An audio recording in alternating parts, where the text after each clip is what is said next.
Hello mga kapatid, pag-ibig at kapayapaan ni Kristo, maghari nawa sa puso at damdamin natin. Kumusta po kayo at sana po ay nasa mabuting kalagayan po kayo. At patuloy tayo sa pagsiwalat sa magandang balita. No? So greetings muna tayo sa mga malugod na taga-subaybay natin sa buong mundo, sa ating YouTube channel. Sa mga hindi pa nakasubscribe sa YouTube channel natin, kindly subscribe po. At ako po ay marami pong natutunan sa mga aral ng ating inang simbahan po.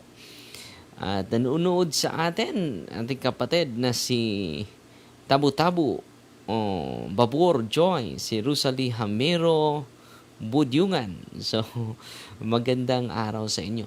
So, ngayon mga kapatid, ito yung isi-share ko sa inyo. Maganda po ito.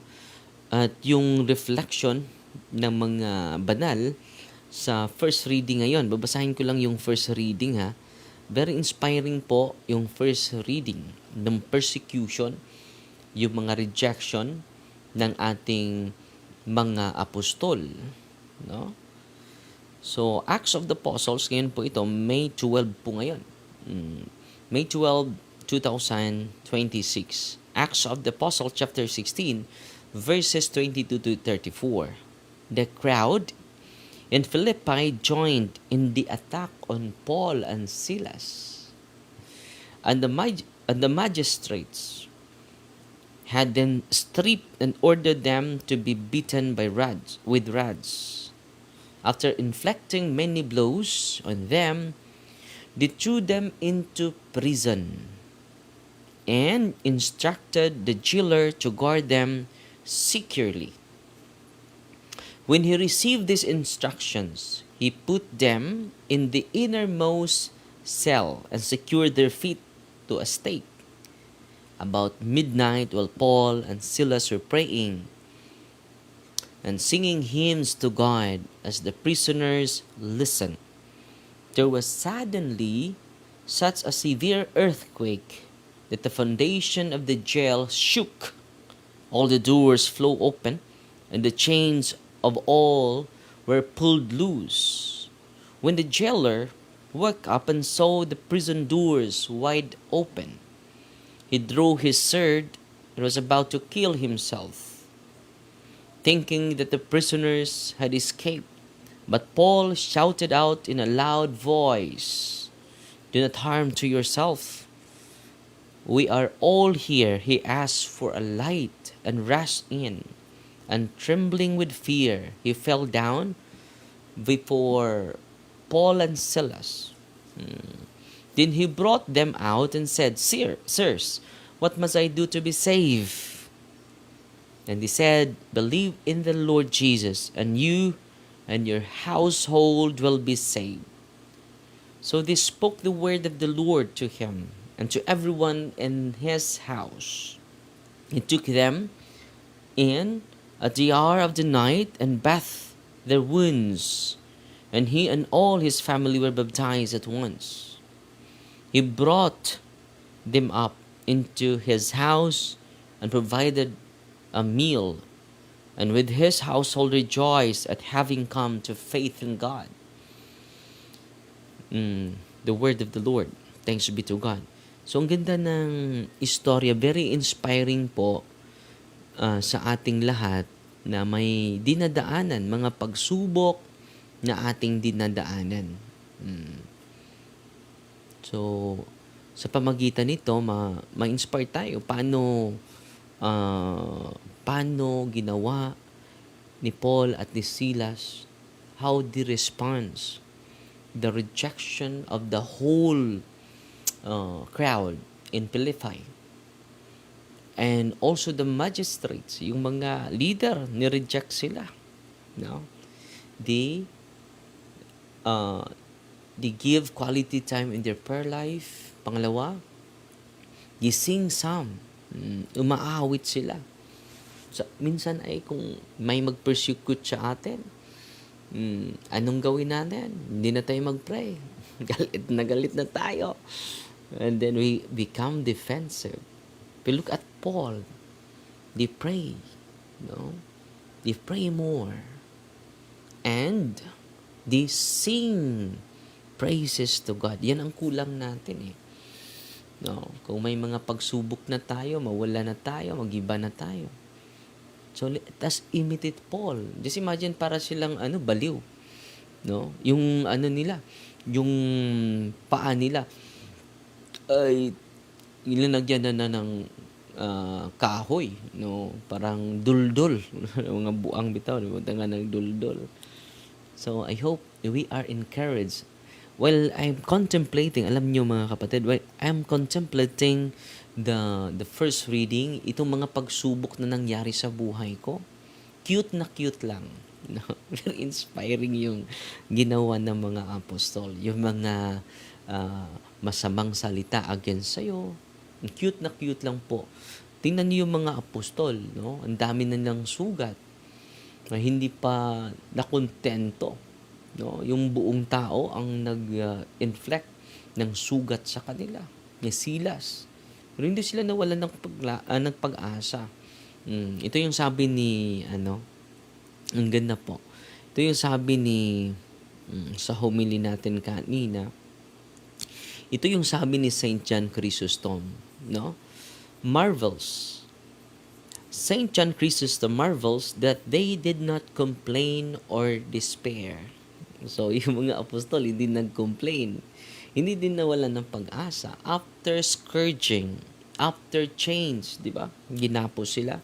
After imprisonment, they sang hymns. No? So, ang ganda, no? Ito po ay, no? It is the work of the Holy Spirit in their lives. No? Kahit tinitira ka na, kahit sinasaway ka na, no? Pero alam mo naman yung puso mo na para sa Diyos.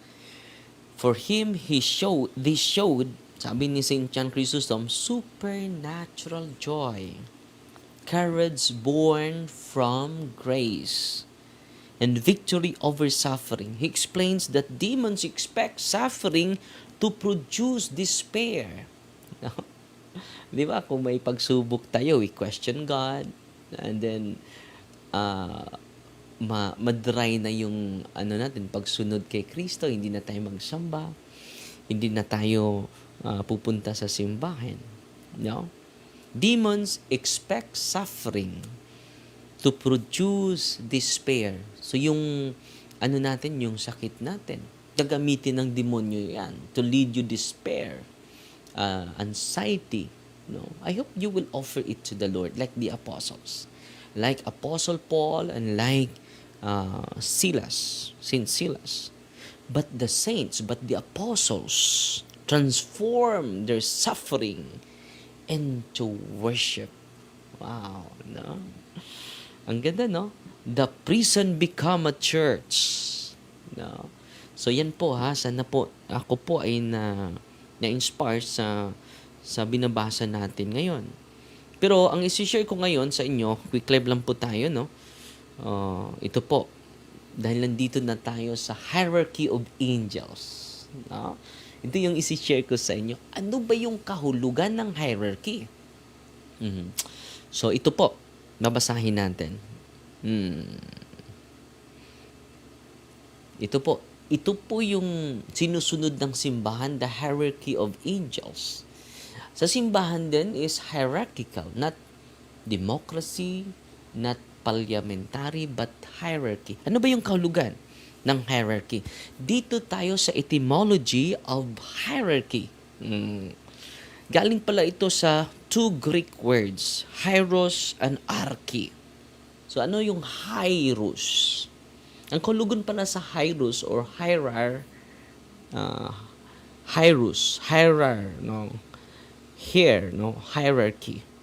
Secret pala yon, no?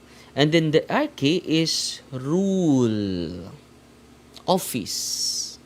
So kung sasabihin mo hierarchy, the church's hierarchy, it is a secret office.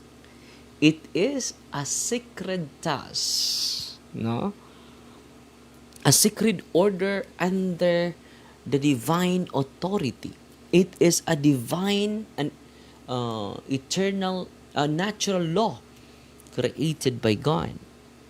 Since God alone is the supreme Lord and Prince of all creation, every angelic order ultimately exists under God. Okay? Itong hierarchy nila, hindi katulad sa atin na we, ano, uh, numbers are, power. Number games, no? Katulad nangyari sa Senado, di ba? Yung hierarchy sa mundong ito, yung authority nila is power struggles. Na?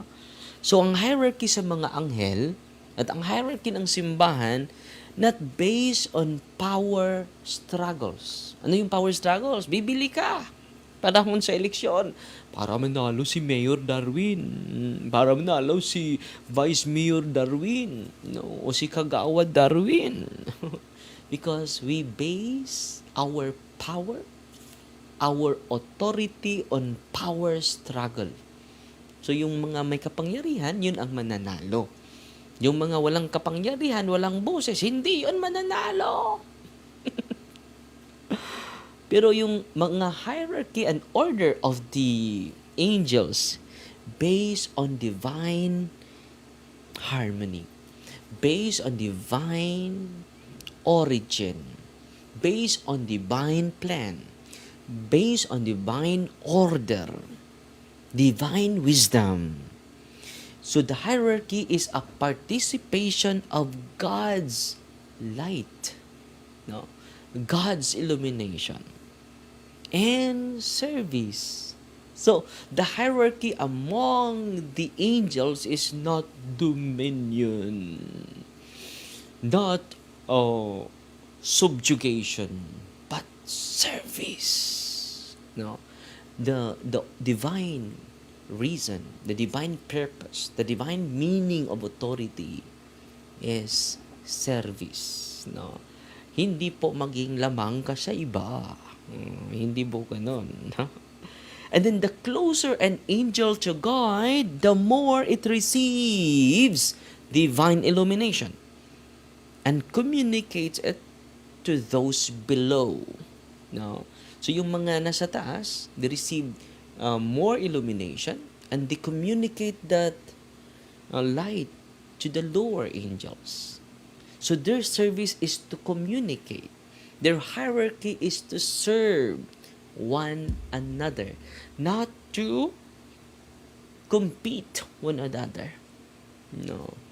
We are yung hierarchy ng mga, we are not here to compete, but we are here to complete. Yan po yung hierarchy. Hindi katulad sa ating perception, makamundong perception. So, siguro, yun lang sa muna ha, at sana po ay may natutunan kayo at quick live lang po tayo dahil nandito na tayo sa hierarchy of angels, no? At hindi natin, dahan-dahan na natin i-share po ito dahil marami tayong matutunan, no? So, ang hierarchy ng mga apostles at ng mga angels is a sacred office, a sacred rule, no? A sacred task, a sacred mission, which is to serve one another, not to dominate, not to manipulate. Yung mga pagkapangyarihan sa mundo, they manipulate each other. Pero yung hierarchy of the angels is not to manipulate, but to serve one another. Not to compete each other, but to complete each other. Okay? Yun lang po muna. Sana po ay may natutunan kayo sa quick live natin. At ako po ay marami akong natutunan sa librong ito. Ito yung source natin, Dominion. At promise ko sa inyo, uubusin natin ito para marami tayong matutunan. So maraming salamat ha. At sa mga malugod na taga-subaybay natin. Thank you always, Pad. Still watching si Merly Meloria Barabaka, no, nanood sa atin. At salamat din sa mga star senders natin. Babasahin ko po. Personal ako magpasalamat sa inyo. Wait muna mga kapatid ha. Babasahin natin yung mga nagpadala natin ng mga star senders natin. Si Antonia Rose, nangunguna siya ngayon, 200 stars. Si Marcelina Gallacorto Earth, 150 stars. At si Madel, Maria Marlene Cornopio, 100 stars. No? Salamat po. Ang Diyos na po magsukli sa inyo. Si Gina Apatan Dinukot, 55 stars. Si Manuel Lito Macapas Senior, no? 50 stars. Si Clemens Nilias, 50 stars. Si Tudo Ilik, 50 stars. Si Gladys Winili, 10 stars. Si GC Mila, 3 stars. And si Lini Pasaol, 1 star. So maraming salamat po sa inyo, ha. At ang Diyos na po magsukli sa inyong generosity po. So tatapusin natin ito sa isang panalangin po. In the name of the Father, and of the Son, and of the Holy Spirit. Amen. Our Father, who art in heaven, hallowed be the name. The kingdom come. Thy will be done on earth as it is in heaven. Give us this day our daily bread, and forgive us our trespasses, as we forgive those who trespass against us. And lead us not into temptation, but deliver us from evil. Amen. Hail Mary, full of grace, the Lord is with you. Blessed are you among women, and blessed is the fruit of the womb, Jesus. Holy Mary, Mother of God, pray for us sinners, now at the hour of our death. Amen. Glory to the Father, to the Son, and to the Holy Spirit, to us in the beginning, is now, never shall be, world without end. Amen. Fight Team Maria, Tatak FD, with a humble heart. Kita-kita tayo, Diocese of Tandang, this coming May 18 and May 19. At kita-kita tayo, Archdiocese of Cebu, May 25, sa Liluan tayo. At May 26, nandun tayo sa Toledo. No? I-announce natin sa sunod na araw po. Yan po yung empowerment natin outside sa diocese natin. Ano yung intention natin? To empower the priests and to empower the people of God. Amen. So fight Team Maria, Tatak FD, with a humble heart. God bless.